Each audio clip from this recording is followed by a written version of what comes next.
Hello, everyone. Welcome back to my channel. My name is Paola, and today I have an amazing returning guest, Alexis Daria. Last year we did an interview for You Had Me at Hola, and today we're doing an interview for A Lot Like a Dios. So, Alexis, reintroduce yourself and tell us a little bit about A Lot Like a Dios. Sure. I'm Alexis Daria. I write romance novels out of New York City. My next release is A Lot Like Adios. It follows You Had Me at Hola, which came out last year. And it's about a group of cousins who are also best friends, the Primas of Power. So A Lot Like Adios is about Michelle, the second cousin. And this is a former friends to lovers story. There's also fake dating, forced proximity, a lot of family shenanigans. There's some fanfic, and then another F word that I'm not going to say on Paola's channel. There's a lot of that too.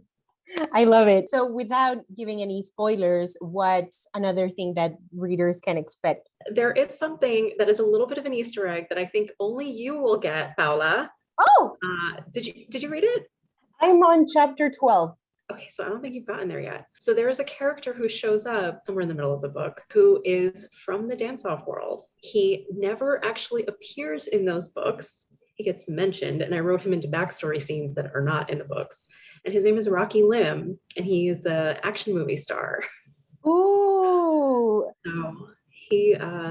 So that is obviously not in the synopsis. It's a very small thing. I think it's in one scene, but he finally gets to show up because he was a fully developed character in my head, and he's never actually been in a book. So I needed a celebrity, and I was like, Rocky will be perfect. I love that. So what sets Mitch and Gabe apart from the other characters you've written? This is a little bit of a hard question because I was like, oh, what's different about them? I think the thing that other people won't notice that I do is that these two characters are both more like I am than any of the other characters that I've written. And it really is a case where both of them are more like me. I really thought it was just going to be Michelle. And then as I started developing the story, I was like, oh no, it's Gabe too. But from an outside perspective, I think readers will see that Gabe and Michelle are different in that they're not quite like in the spotlight in the way that a lot of my other characters have been, but they're still creatives. What would you say is the song that best describes their relationship?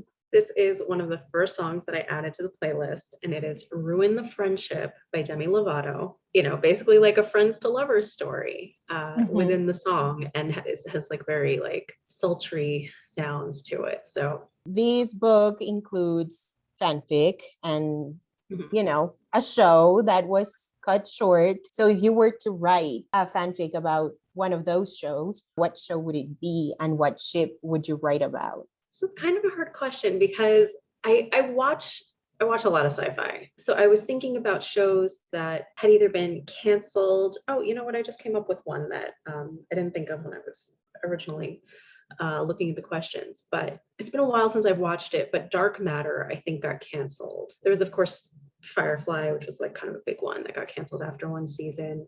I was watching Farscape, which I'd never watched while writing this. But I think the things that I would be more tempted to write for now are more like fix-it fic, like Game of Thrones and Star Wars, like going back and rewriting the parts that I think should have been different. Although with Game of Thrones, it's hard to even just care about it anymore. It just like the ending was so bad. I don't even think about it that much anymore, but I do sometimes write some Star Wars stuff.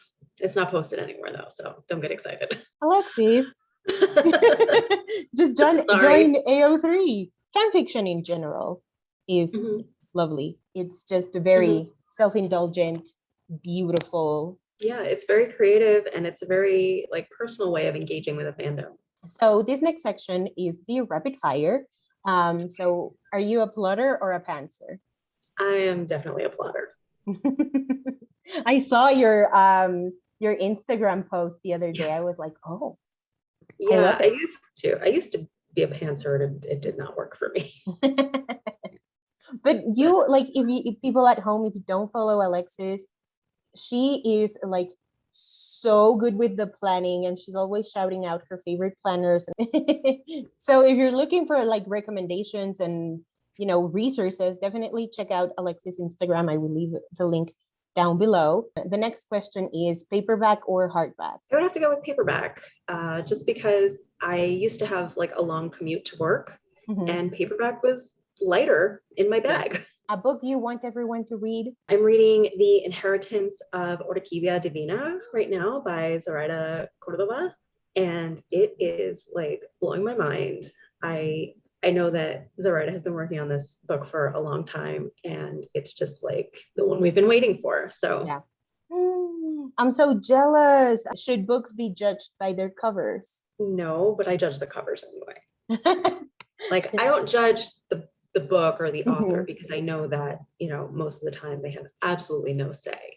But I will still judge the cover from like a design perspective. For the people who don't know, Alexis designed the covers of her first series, the Dance of series, and they're really gorgeous. They're really hot couples on the cover forever. You also had quite a bit of a back and forth, right, with the artist for these ones? Yes. So these are illustrated by Bofeng Lin, who is just outstanding. And I just knew that I wanted him for this series. And I basically said, like, we have to get him because I know that he's just going to do an incredible job. And I feel like he just knocked it out of the park even more with them. I said, like, I want it to be like really hot, like them looking at each other and just like, all of that chemistry right there on the cover. And he just delivered. I love your covers. They're so good. And lastly, what's your purpose in life? Like, how is that a rapid fire question? But I think to be like quick and concise, I would say to pass on what I've learned in whatever form that takes. I love that. What can we expect from book number 3 of Primas of Power? That is a great question. Can you tell us anything? Because I can't, because every time I say something about that book, like a week later, I'm like, I think I'm going to take that out. So this book right now, I'm just kind of like not talking about it with anyone because it's just like really incubating. Ava is she's a lovely character, but she's also like very difficult to know in a way that Jasmine and Michelle weren't.